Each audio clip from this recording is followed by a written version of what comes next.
Trump, empossado pela segunda vez, diz que foi salvo por Deus para resgatar a América. E a China está esperançosa e nervosa com esse retorno do Trump. O que vai dar nessa relação Estados Unidos e China? E o Macron já falou que a Europa não pode depender dos Estados Unidos, principalmente na questão militar. Tá calor pra caramba, eu tô até com o ventilador ligado e o Trump falou que vai tirar os Estados Unidos do Acordo de Paris. O que é esse acordo, você lembra? Primeiro dia do cessar-fogo entre Palestina e Israel já aconteceu. O que deu? Tudo isso no vídeo de hoje, você está no Geopolítica Crítica, eu sou o Gabriel Sampaio e vamos desvendar todas essas questões geopolíticas. Aqui, como você sabe, não tem jornalismo declaratório, porque de neutro nem sabonete febo é.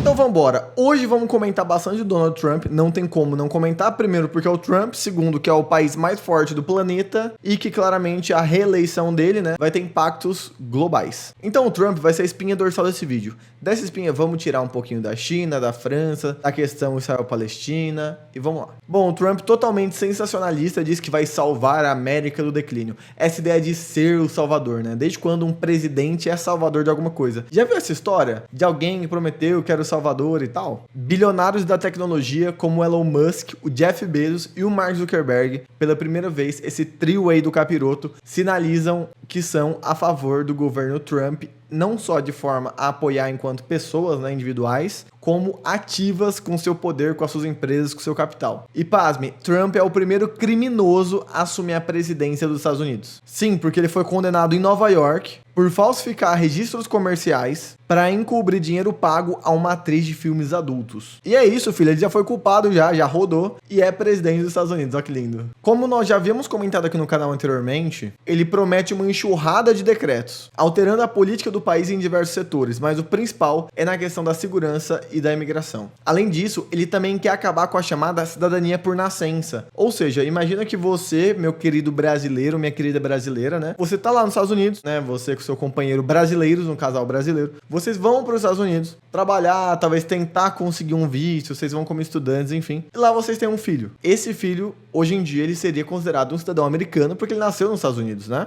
O Trump quer acabar com isso, irmão. Alguns estudiosos, especialistas na Constituição americana falaram que isso seria ilegal, mas vamos ver as próximas etapas. O Trump fala demais também. Trump também quer resgatar a pena de morte federal, então no país inteiro ter essa pena de morte que o Biden tinha recuado. E o Trump também exige que os documentos oficiais dos Estados Unidos, como o passaporte, por exemplo, contenham o gênero de nascença dos indivíduos e não do que eles consideram. Cê é louco, filho, o homem tá bagunçando tudo. Inclusive, não sei se você tá ligado, eu fiquei surpreso, o Trump venceu o Biden. Agora o Trump é o presidente mais velho a ser empossado nos Estados Unidos. Sim, mano, eu achava que o Biden tinha já 150 anos, mas não. Quando o Biden assumiu a presidência dos Estados Unidos, 4 anos atrás, ele era mais novo do que o Trump hoje. Ou seja, no final do mandato do Trump, daqui 4 anos, ele vai estar mais velho que o Biden hoje. Isso pra mim é muito louco, porque eu jurava que o Biden era sem maldade, uns 50 anos mais velho que o Trump. Então é isso, o laranjinha vem causando pra caramba nos Estados Unidos, mas isso reverbera também na China, obviamente, a segunda maior potência do planeta. O safadinho do Trump fez ali um movimento de conciliação com a China, convidou o presidente, o Xi Jinping, aí na sua cerimônia de posse e tal. Mas o Xi Jinping claramente não colou, enviou o Han. O Han é um representante da China,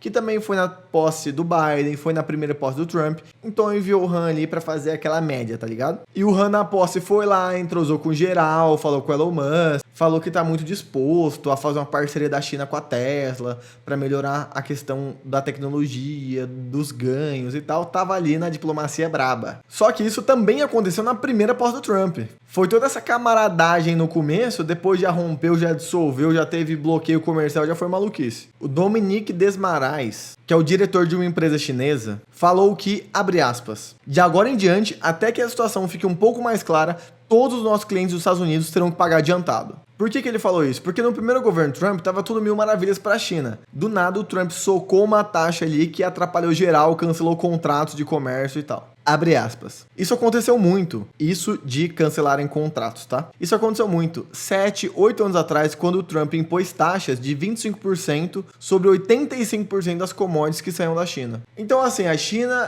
e os Estados Unidos tá com a camaradagem que já é de praxe. Vamos ver o que vai virar. E se a China tá preocupada com a questão econômica, a França tá preocupada com a questão militar mesmo. O Macron deu papo, falou o seguinte: Europa, não podemos depender de ficar comprando armas dos Estados Unidos. Tamo dando grana pros caras, filho. O interessante é nós desenvolvermos a nossa indústria nacional bélica. E já tem, claro, na Europa uma indústria militar, mas não chega aos pés do que eles compram dos Estados Unidos. Olha a fala do Macron. Quando dizemos vamos gastar mais com nossos exércitos, em muitos países isso significa com muita frequência comprar mais material americano. Em outras palavras, o Macron tá falando o seguinte: vamos investir mais? Vamos. Como? Pela indústria nacional, pela indústria da Europa. E não se esqueça que a Europa, na verdade, é uma união, né? Tem a União Europeia. Então, geralmente, os acordos industriais são feitos em parcerias, alguns países, trios, duplas de países e tal. A Alemanha, em 2022, lançou o famoso European Sky Shield. Gostaram do inglês, né? Que basicamente é um grande programa de proteção do espaço aéreo da Europa, só que tudo é comprado, meu irmão, dos Estados Unidos e de Israel, ignorando uma possibilidade que o Macron tinha levantado de fazer uma indústria ítalo-francesa. E o Macron se defende com uma frase bombástica. Ele fala o seguinte: a França tem o exército mais eficiente da Europa, estamos acima da meta da OTAN, porque a OTAN falou o seguinte: todos os países membros da OTAN têm que gastar 2% do seu PIB na área militar. A França já superou isso e mesmo assim o Macron disse: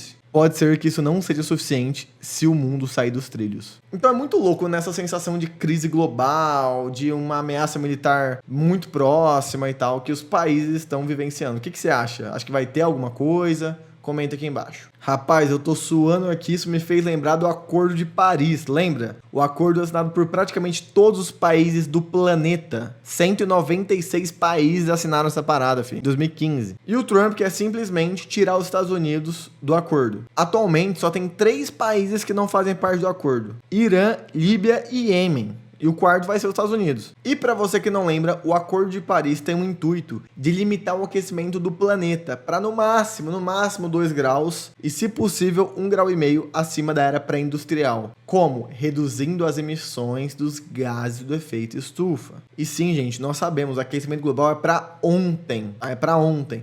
Pesquisas apontam que se o mundo aquecer 1,5 graus a mais do que o momento pré-industrial, acontecerão catástrofes irreversíveis. E galera, posso contar um spoiler para vocês? Nos últimos anos, estamos chegando muito próximo desse 1,5 graus de aquecimento, tá? Médio do planeta. E para fechar as pautas do vídeo de hoje, vamos dar uma pincelada na questão Israel e Palestina, que finalmente, depois de 15 meses, houve o acordo de cessar-fogo que está em sua primeira fase. Os moradores de Gaza retornam aos bairros devastados e agora tem que lidar com escombros. César, por favor, coloca aqui na tela imagens ou vídeos dos moradores lidando com essa cena super dramática dos escombros e da sua cidade. Imagina, gente, sua escola, sua casa, seu hospital, a praça que você brincava, tudo está em escombros. Não existem mais faculdades em pé na Palestina, não tem tijolo em cima de tijolo. Uma pessoa da Palestina que hoje completou 17, 18 anos não consegue fazer faculdade porque não existe mais. Israel, o país do amor, da paz, etc e tal,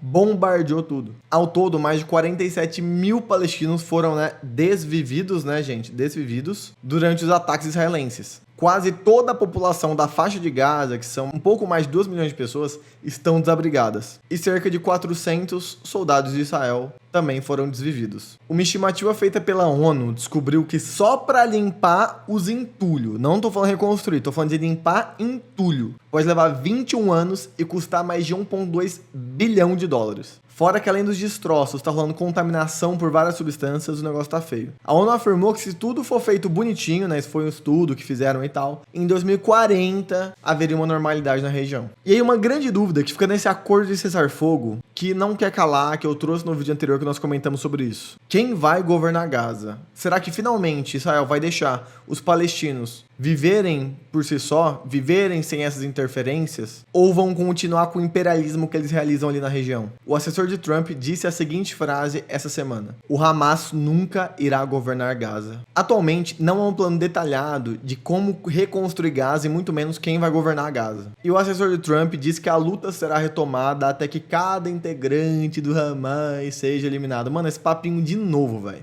Já estamos cansados de saber na geopolítica, quem não vê isso é otário, quem não vê isso é bebezão, velho. Violência gera violência. Se você acha o contrário disso, estuda o surgimento dos grupos T, põe aí, César, você sabe o que eu tô falando, grupos terroristas, no planeta. Todos esses grupos surgiram após ingerências, após grandes potências, Inglaterra, França, Estados Unidos principalmente, causarem na região deles. Nenhum grupo surge do nada. O bebê não nasce e quer ser desse grupo, filho. Esses grupos surgem como respostas. principalmente uma região onde não há um Estado organizado, ou seja, não tem políticos, não tem polícia, não tem exército, não tem constituição, não tem impostos, não tem moeda própria, não tem processo de votação e tal, processo eleitoral. Ou seja, ficar com esse argumentozinho que, não vamos recuar até que o último membro seja eliminado, isso não funciona. Pesquisas recentes mostram que o Hamas está crescendo em número de pessoas associadas a partir desse último conflito, mas é óbvio. Desvive seu primo, sua família, sua escola some e seu hospital é bombardeado. O que você vai fazer, irmão? Não tem Estado, não tem nada, não tem exército. E aí, velho? Quer acompanhar os próximos capítulos? Segue aqui, curte, engaja.